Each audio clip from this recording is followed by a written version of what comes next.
Shalom shalom. இன்றைக்கு எபிரேய வார்த்தைகளில் ஆதியாகமம் 1:1 காணப்படுகிறதான முதல் வார்த்தை நம்ம பார்ப்போம். மொத்தம் 7 வார்த்தைகள் எபிராயத்தில் கொடுக்கப்பட்டிருக்கிறது.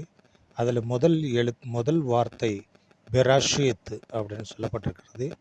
பேத் ரேஷ் ஆலேப் ஷீன் யோத் டவ் என்கின்றதான 6 லெட்டர் கொடுக்கப்பட்டிருக்கிறது. ஹீப்ரூவில் 6 என்பது மனிதனை குறிக்கிறது. 6வது நாளில் படைக்கப்பட்ட மனிதனை குறிக்கிறது. அதனால தான் பேத்து அப்படின்றது இந்த வார்த்தை துவங்கும் போது பேத்து அப்படின்னு சொன்னால் வீடு, ஃபேமிலி என்று பொருள். தொடங்கும் போதே வீடு, ஃபேமிலி என்கிறதான அர்த்தத்தோடு கூட துவங்கப்பட்டது. அதனால இந்த வீட்டினுடைய தலைவர் ரேஷ் யார் அப்படின்னா ஹெட்டு, தலை, கிறிஸ்து. ஆகனால தான் அவரை குறித்து தன் வார்த்தை இங்கே சொல்லப்பட்டிருக்கிறது. கடைசியில் முடியும் போது டவ்வில் முடியுது இந்த வார்த்தை. டவ் அப்படின்னு சொன்னால் எண்டு, கிராஸ், சிலுவை.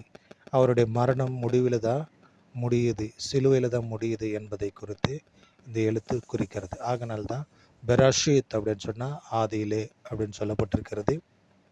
அதுக்கு நிறைய மீனிங் உண்டு. ஆகையினால இப்போத்துக்கு நம்ம அதை மட்டும் நம்ம பார்ப்போம். Shalom shalom.